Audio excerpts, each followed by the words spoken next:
माननीय सदस्यगण,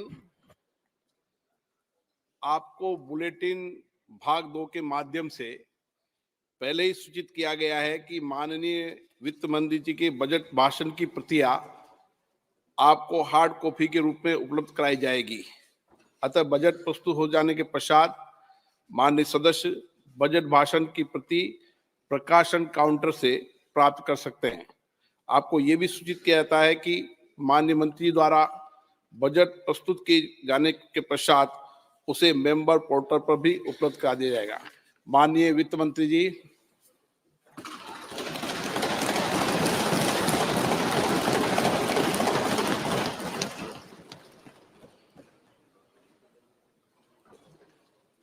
Honorable Speaker, I present the interim budget for 24-25.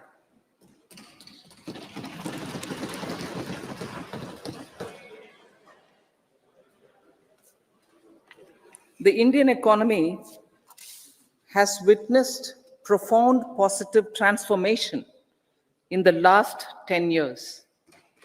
The people of India are looking ahead to the future with hope and optimism. With the blessings of the people, when our government, under the visionary and dynamic leadership of Honorable Prime Minister Shri Narendra Modi, assumed office in 2014, the country was facing enormous challenges. With Sabka Saath, Sabka Vikas as its mantra, the government overcame those challenges in right earnest. Structural reforms were undertaken. Pro-people programs were formulated and implemented promptly. Conditions were created for more opportunities for employment and entrepreneurship. The economy got a new vigor. The fruits of development started reaching the people at scale. The country got a new sense of purpose and hope. Naturally, the people blessed the government with a bigger mandate. In the second term, our government, under the leadership of Honorable Prime Minister, doubled down on its responsibilities to build a prosperous country with comprehensive development of all people and all regions. Our government strengthened its mantra to Sabka Saath, Sabka Vikas, and Sabka Vishwas. Our development philosophy covered all elements of inclusivity, namely social inclusivity through coverage of all strata of the society, and geographical inclusivity through development of all regions of the country. With the whole of nation approach of Sabka Prayas, the country overcame the challenges of once in a century pandemic, took long strides towards Atmanirbhar Bharat, committed to Panch Pran, and laid solid foundations for the Amrit Kal. As a result, our young country has high aspirations, pride in its present, and hope and confidence for a bright future. We expect that our government, based on its stupendous work, will be blessed again by the people with a resounding mandate. Inclusive development and growth. Our humane and inclusive approach to development is a marked and deliberate departure from the earlier approach of provisioning up to village level. Development programs were thus provisioned. In the last 10 years, however, have targeted each and every household and individual through housing for all, Har Ghar Jal, electricity for all, cooking gas for all, bank accounts and financial services for all in record time. The worries about food have been eliminated through free ration for 80 crore people. Minimum support prices for the produce of Annadata are periodically increased appropriately. These and the provision of basic necessities have enhanced real income in the rural areas. Their economic needs could be addressed, thus spurring growth and generating jobs. Social justice. Our government is working with an approach to development that is all round, all pervasive, and all inclusive. Sarvangin, Sarvasparshi, or Sarvasamaveshi. It covers all castes and people at all levels. We are working to make India a Vikasit Bharat by 2047.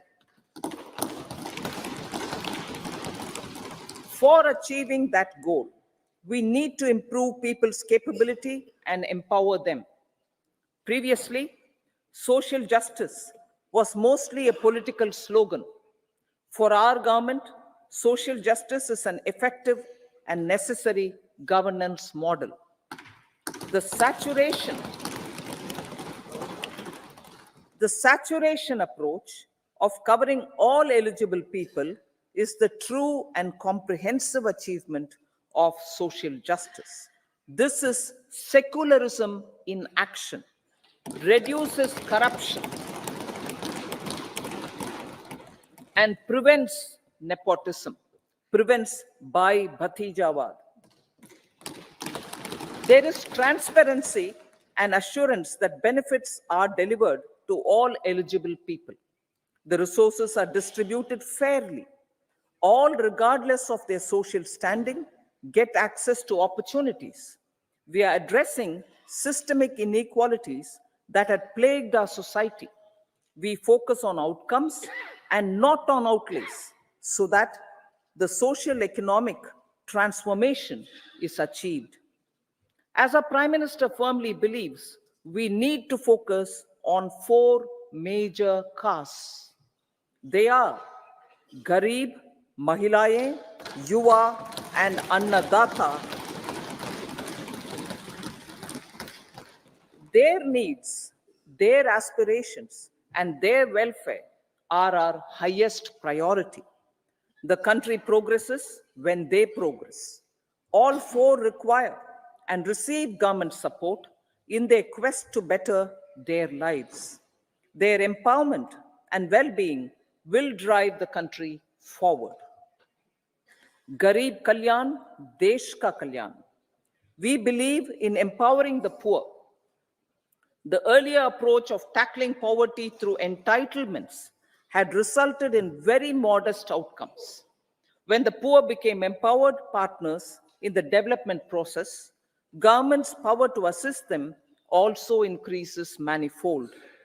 With the pursuit of Sabka Saath, in these 10 years, the government has assisted 25 crore people to get freedom from multi-dimensional poverty. Our government's efforts are now getting synergized with energy and passion of such empowered people. This is truly elevating them from poverty. Direct benefit transfer of 34 lakh crore rupees from the government using PM Jan Dhan accounts has led to savings of 2.7 lakh crores of rupees for the government. This savings has been realized through avoidance of leakages prevalent earlier. The savings have helped in providing more funds for Garib Kalyan.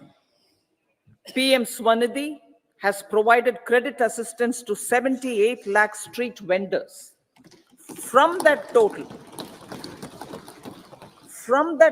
of 78 lakh street vendors, 2.3 lakh have received credit for the 3rd time. PM Janman Yojana reaches out to the particularly vulnerable tribal groups who have remained outside the realm of development so far. PM Vishwakarma Yojana provides end-to-end support to artisans and craftspeople engaged in 18 trades. The schemes for empowerment of Divyangs and transgender persons reflect firm resolve of our government to leave no one behind. Welfare of Annadata. Farmers are our Annadata. Every year under PM Kisan Samman Yojana, direct financial assistance is provided to 11.8 crore farmers, including marginal and small farmers. Crop insurance is given to 4 crore farmers under PM Fasal Bima Yojana. These, besides several other programs, are assisting Annadata in producing food for the country and for the world. Electronic National Agricultural Market has integrated 1,361 mandis and is providing services to 1.8 crore farmers with trading volume of 3 lakh crores of rupees. The sector is poised for inclusive, balanced, higher growth, and productivity. These are facilitated from farmer-centric policies, income support, coverage of risks through price and insurance support, promotion of technologies and innovations through startups. Empowering the Amrit PD, the Yuva. Our prosperity depends on adequately equipping and empowering the youth. The National Education Policy 2020 is ushering the transformational reforms. PM Schools for Rising India, PM Shri, are delivering quality teaching and nurturing holistic and well-rounded individuals. The Skill India mission has trained 1.4 crore youth, upskilled and reskilled 54 lakh youth, and established 3,000 new ITIs. A large number of institutions of higher learning, namely 7 IITs, 16 triple ITs, 7 IIMs, 15 AIMS, and 390 universities have been set up. PM Mudra Yojana has sanctioned 43 crore loans aggregating to 22.5 lakh crores of rupees for entrepreneurial aspirations of our youth. Besides that, Fund of Funds, Startup India, and Startup Credit Guarantee schemes are assisting our youth. They are also becoming Rozgar Data. The country is proud of our youth scaling new heights in sports. The highest ever medal tally in Asian Games and Asian Para Games in 2023 reflects a high confidence level.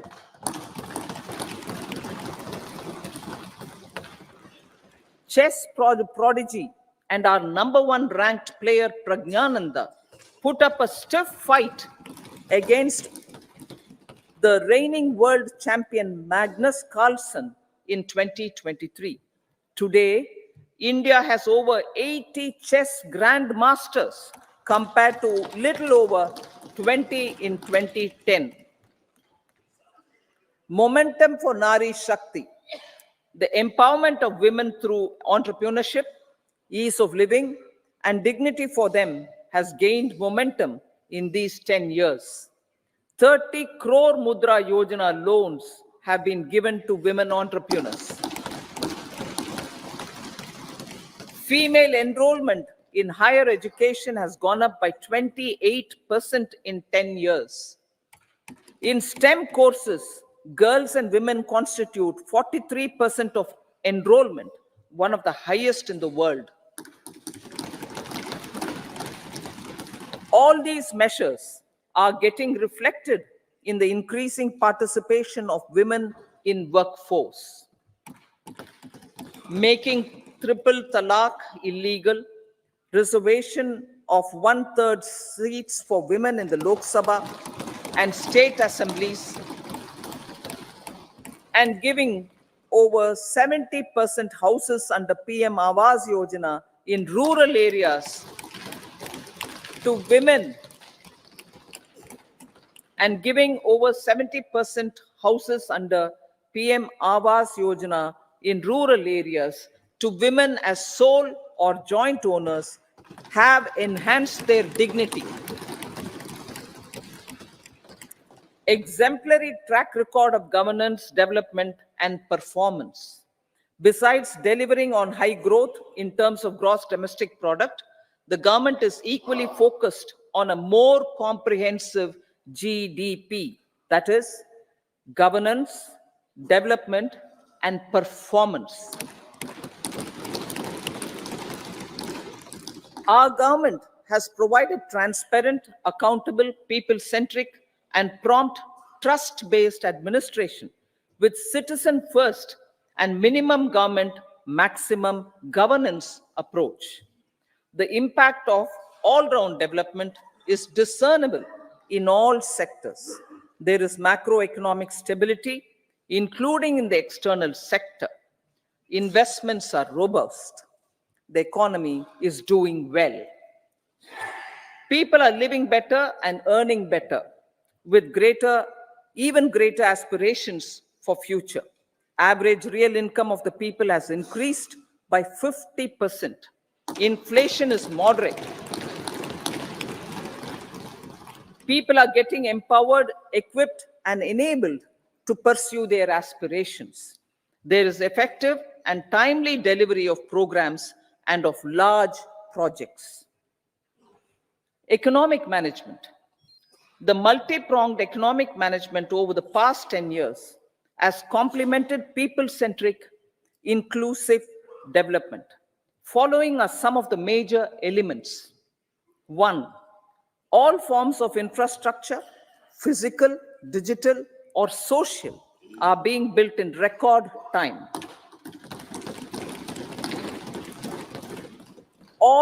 Number 2, all parts of the country are becoming active participants in economic growth. Number 3, digital public infrastructure, a new factor of production as if in the 21st century, is instrumental in formalization of the economy. Number 4, goods and services tax has enabled one nation, one market, one tax. Tax reforms have led to deepening and widening of tax base. Number 5, strengthening of the financial sector has helped in making savings, credit, and investments more efficient.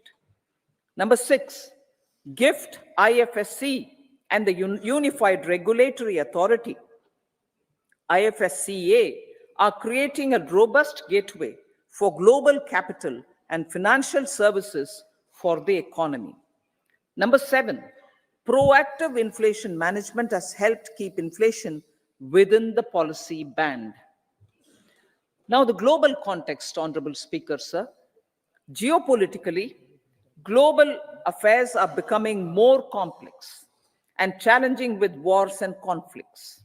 Globalization is being redefined with reshoring and friendshoring, disruption and fragmentation of supply chains, and competition for critical minerals and technologies.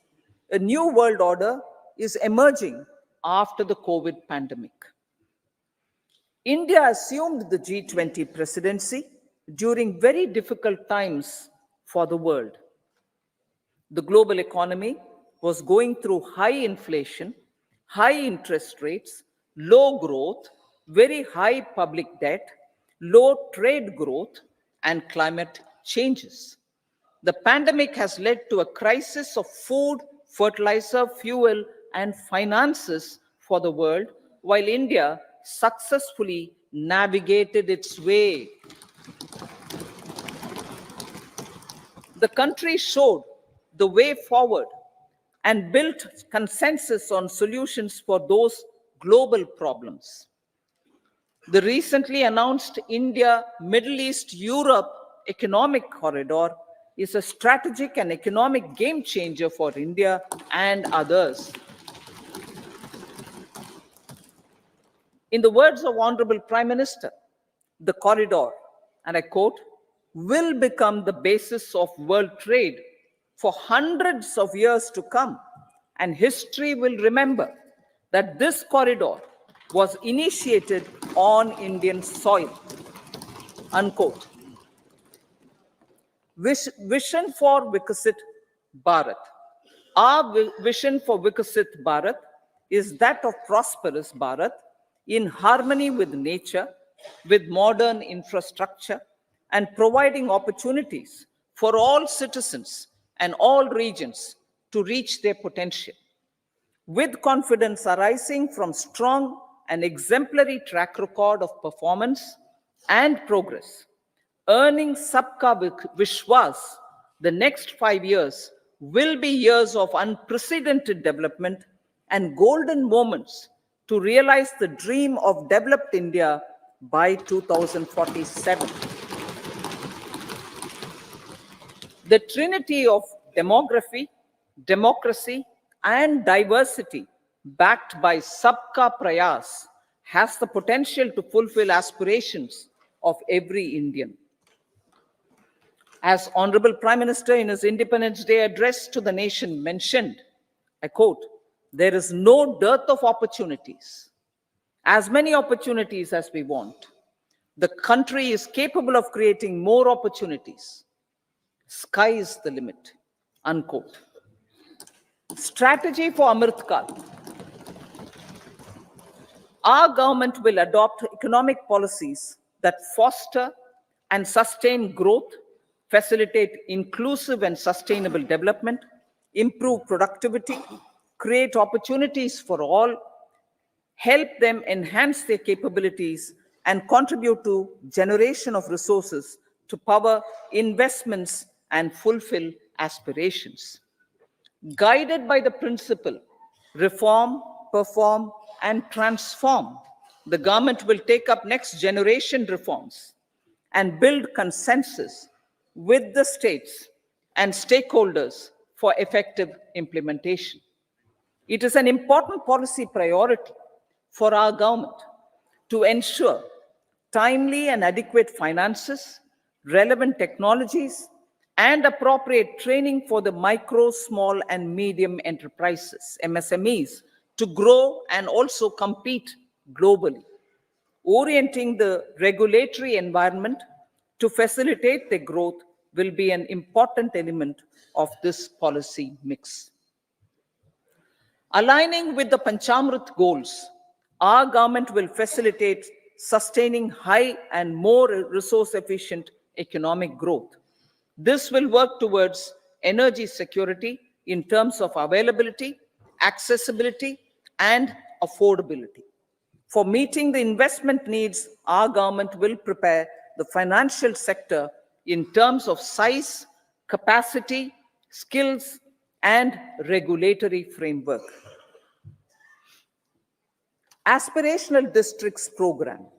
Our government stands ready to assist the states in faster development of aspirational districts and blocks, including generation of ample economic opportunities. Development of the East. Our government will pay utmost attention to make the Eastern region and its people a powerful driver of India's growth. PM Awas Yojana Gramin. Despite the challenges due to COVID, implementation of PM Awas Yojana Gramin continued, and we are close to achieving the target of 3 crore houses. 2 crore more houses will be taken up in the next 5 years to meet the requirement arising from increase in the number of families. Rooftop solarization and Muft Bijli. Through rooftop solarization, 1 crore households will be enabled to obtain up to 300 units free electricity every month. This scheme follows the resolve of Honorable Prime Minister on the historic day of consecration of Sri Ram Mandir in Ayodhya. Following benefits are expected. Savings up to 15 to 18,000 rupees annually for households from free solar electricity and selling the surplus to the distribution companies. Charging of electric vehicles. Entrepreneurship opportunities for a large number of vendors for supply and installation. Employment opportunities for the youth with technical skills in manufacturing, installation, and maintenance. Housing for middle class. Our government will launch a scheme to help deserving sections of the middle class, and I quote from Honorable Prime Minister's words, living in rented houses or slums or chawls and unauthorized colonies, unquote, to buy or build their own houses.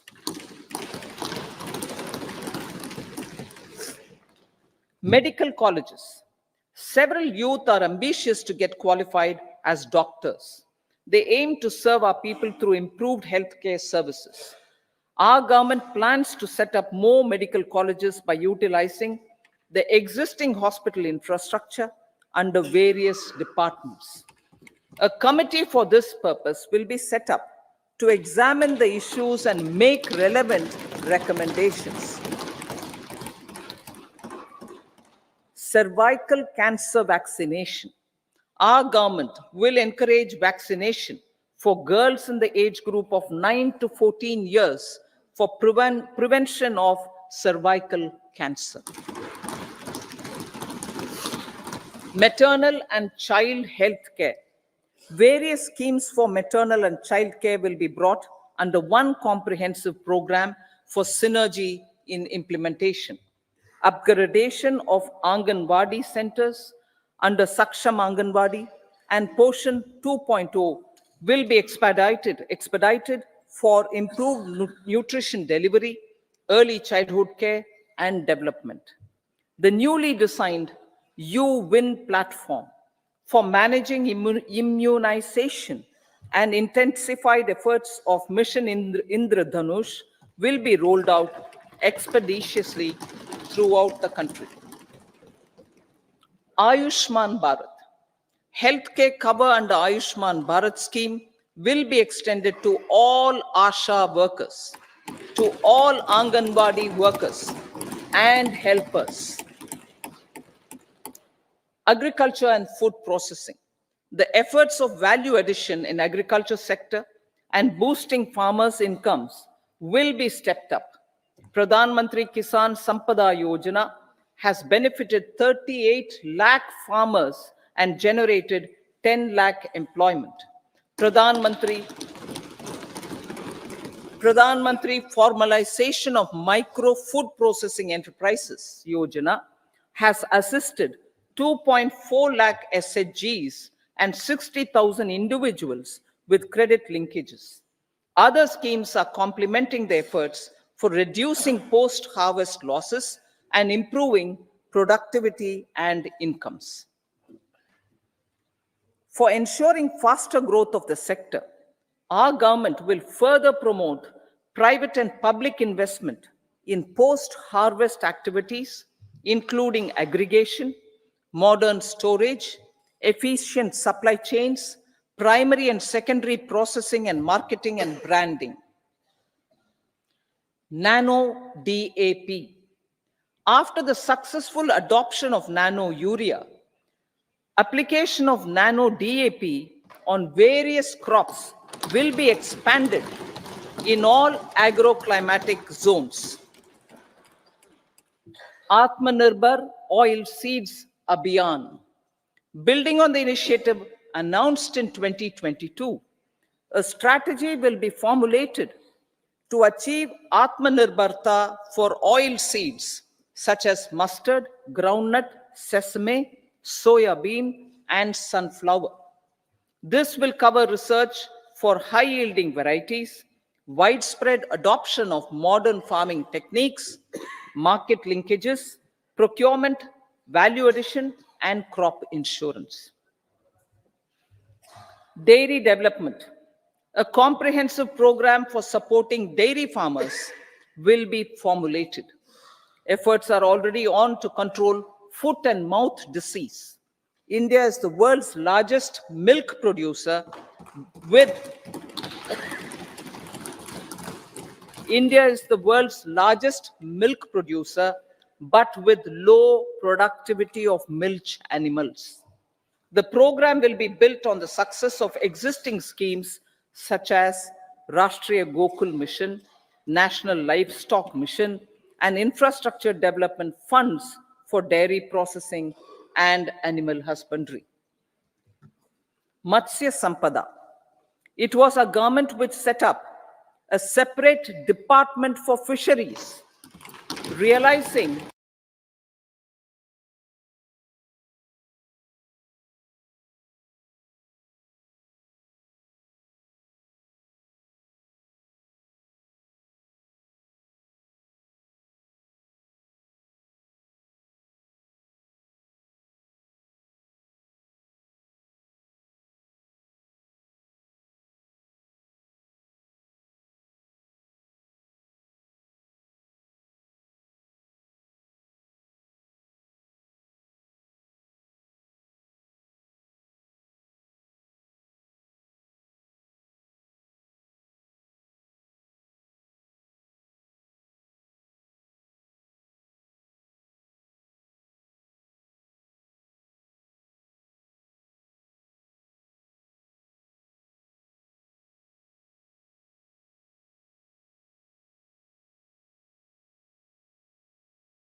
a separate department for fisheries, realizing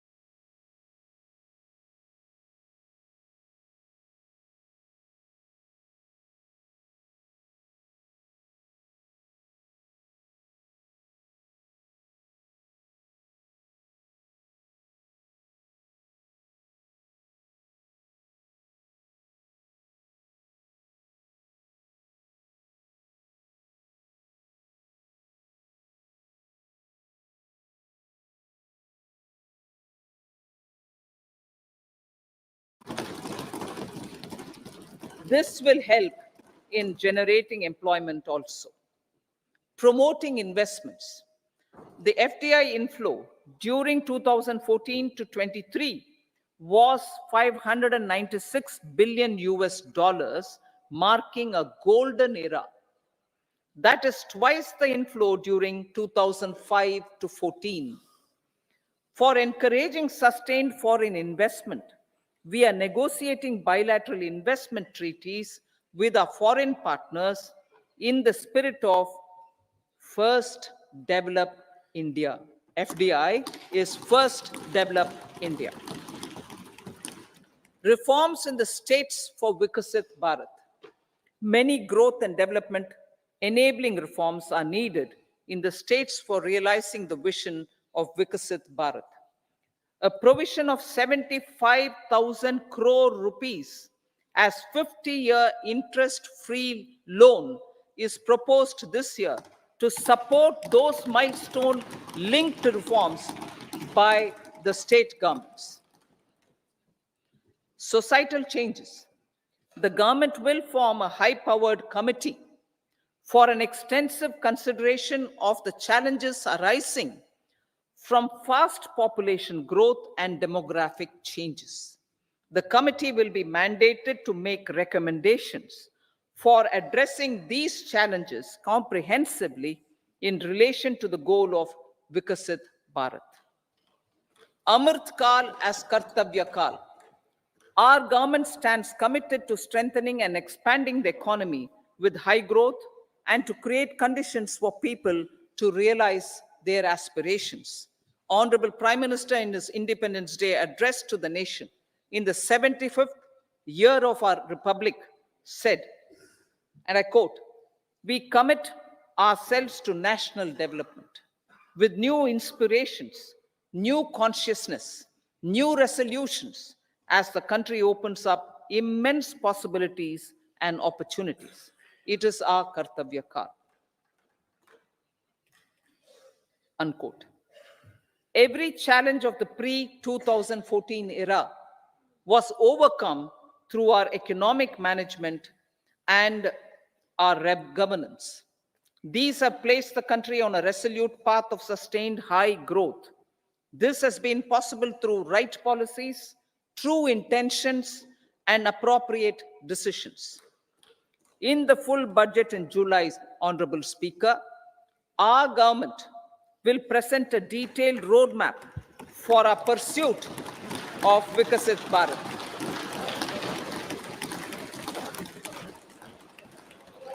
Revised its estimates. Revised estimates of 2023-24. The revised estimate of the total receipts other than borrowings is 27.56 lakh crores of rupees, of which the tax receipts are 23.24 lakh crore rupees. The revised estimate of total expenditure is 44.90 lakh crore rupees.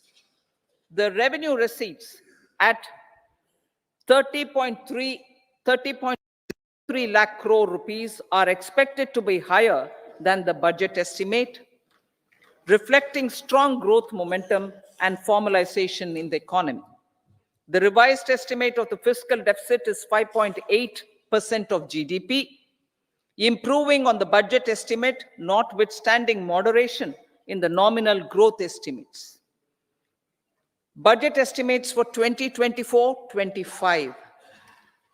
Coming to the year 2024-25, the total receipts other than borrowings and total expenditure are estimated at 30.80 and 47.66 lakh crore rupees respectively.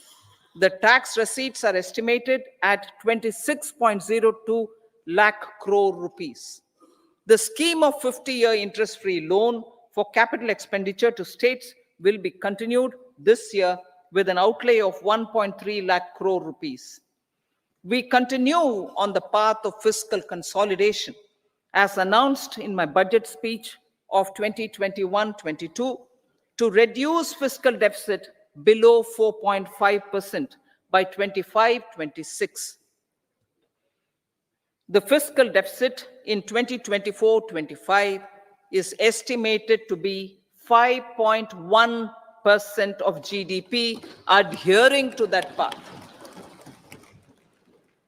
So the gross and net market borrowings through dated securities during 24-25 are estimated at 14.13 lakh crore rupees and 11.75 lakh crore respectively. Both will be less than that in 23-24. Now that the private investments are happening at scale, the lower borrowings by the central government will facilitate larger availability of credit for the private sector. Vote on account. I'll be seeking vote on account approval of the Parliament through the appropriation bill for a part of the financial year 2024-25. I will now move to part B. Honorable Speaker, sir, over the last 10 years, the direct tax collections have more than trebled and the return filers swelled 2.4 times. I would like to assure the taxpayers that their contributions have been used wisely for the development of the country and welfare of its people. I appreciate the taxpayers for their continued support. The government has reduced and rationalized tax rates. Under the new tax scheme, there is now no tax liability for taxpayers with income up to 7 lakh rupees, up from 2.2 lakh rupees in the financial year 2013-14. The threshold for presumptive taxation for retail businesses was increased from 2 crores to 3 crores.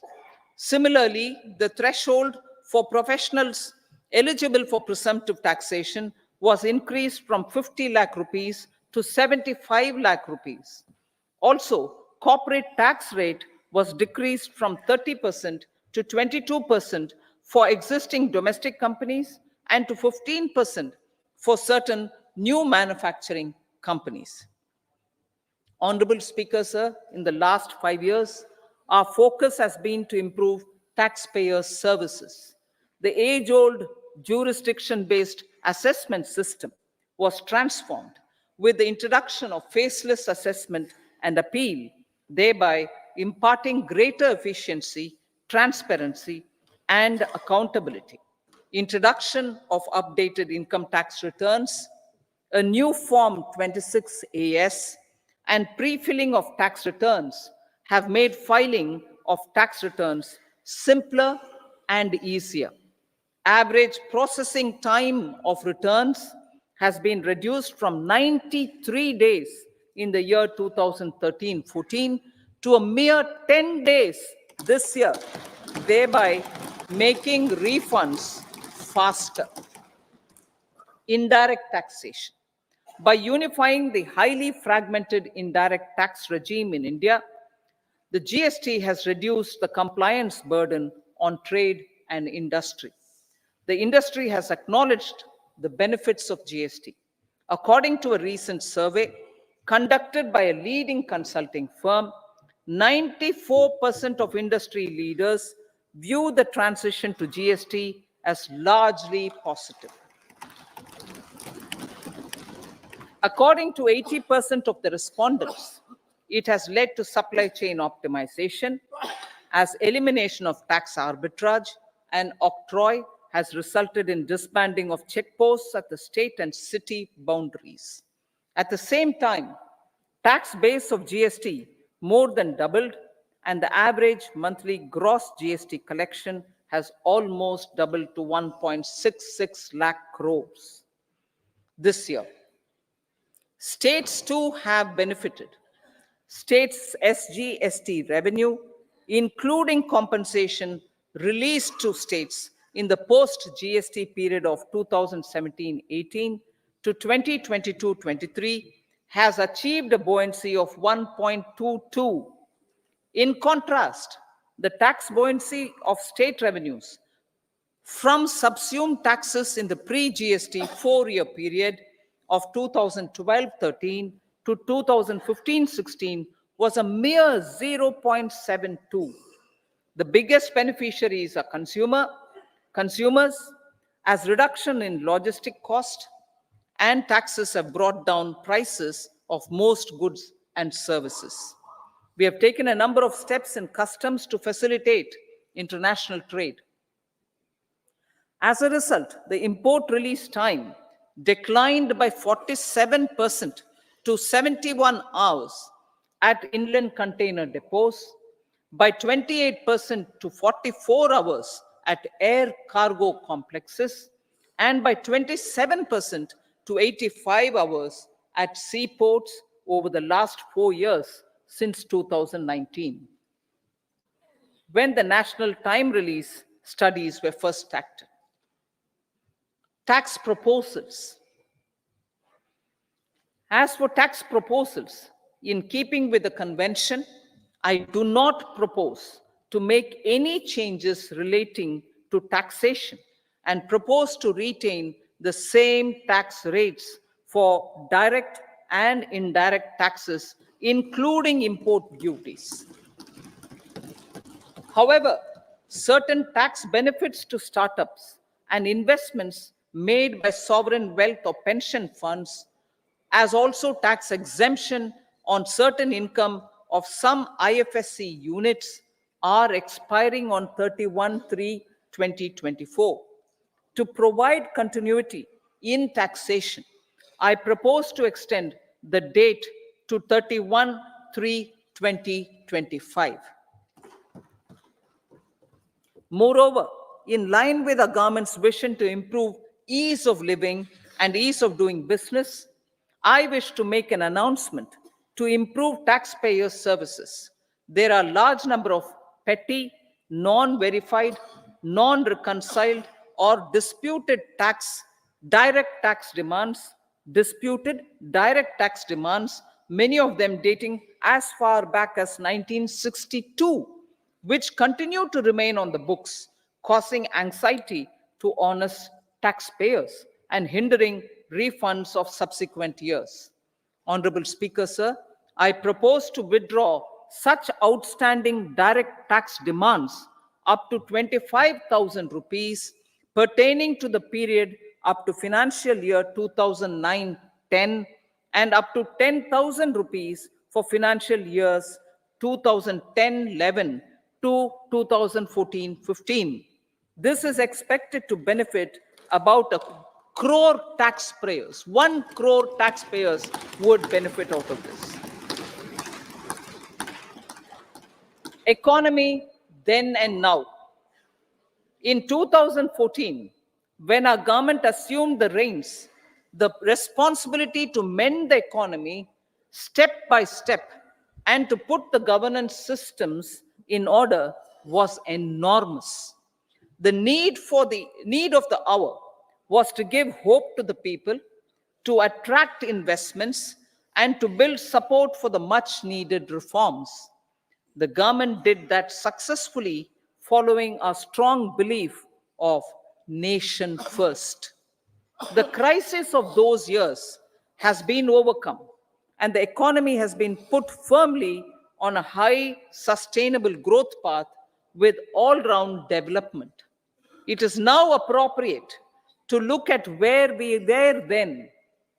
I repeat, it is now appropriate to look at where we were then till 2014 and where we are now, only for the purpose of drawing lessons from the mismanagement of those years.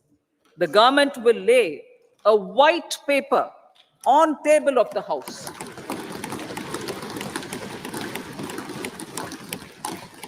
The exemplary track record of governance, development, and performance, effective delivery, and Jan Kalyan has given the government trust, confidence, and blessings of the people to realize whatever it takes, the goal of Vikasit Bharat, with good intentions, true dedication, and hard work in the coming years and decades.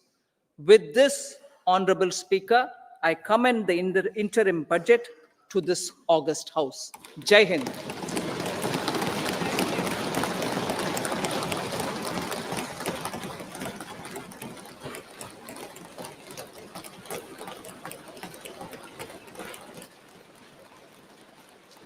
Item number 2, Shrimati Nirmala Sitharaman जी।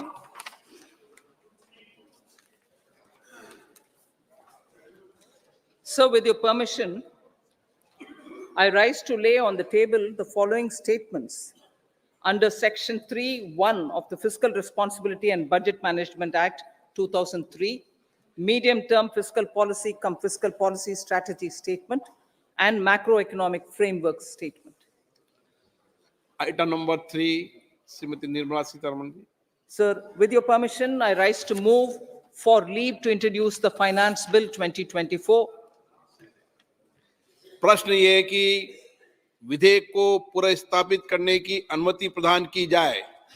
जो सदस्य इसके पक्ष में हाँ कहें, जो सदस्य विरोध में ना कहें। मेरे विचार में निर्णय हाँ वालों के पक्ष हुआ, हाँ वालों के पक्ष हुआ। माननीय मंत्री जी, विधेयक को पुनर्स्थापित करें। So I introduce the bill. सभा की कार्रवाई शुक्रवार दिनांक 2 फरवरी 2024 को प्राप्त 11 बजे तक के लिए स्थगित की जाती है।